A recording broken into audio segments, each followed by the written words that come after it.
Εδώ είναι οι πόντιες και οι πόντιοι.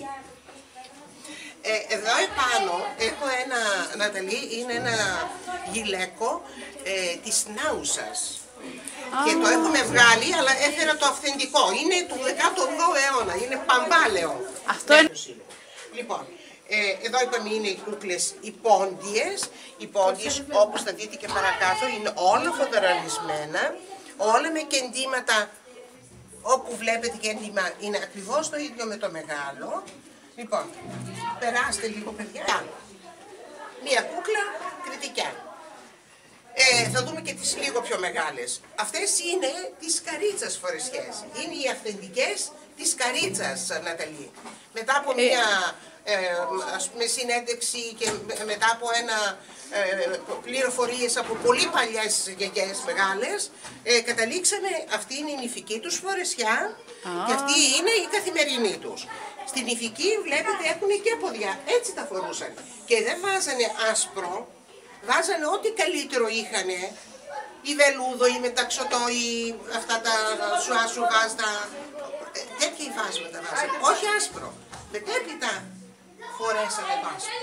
Λοιπόν, εκεί δίπλα έχουμε του Γιδά, την Αλεξάνδρεια. Η Αλεξάνδρεια έχει την ιστορία της στο καπέλο, οι γυναίκες.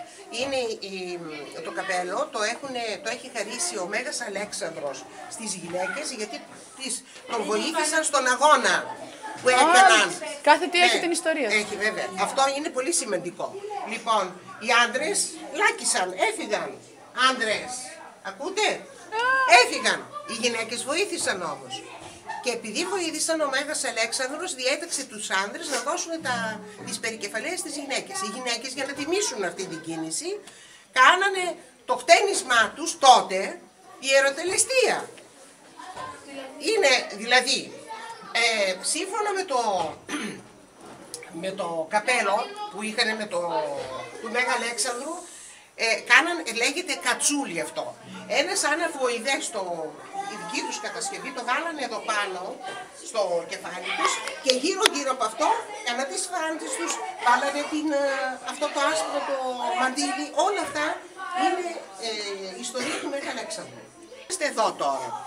Αυτή είναι μια ποδιές διάφορες τοπικές, αυτή είναι των βλάκων, των κοκκινοπλητών. Έχει έρθει λίγα φορές εγώ την πλέον.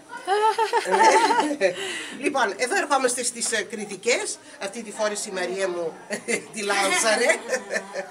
Λοιπόν, απέναντι είναι οι ποντιακές. Επίσης και τα κοσμήματα είναι όλα της εποχής εκείνης. Προσπαθούμε, κοιτάξτε παιδιά, επειδή υπάρχει, όχι με κρίση,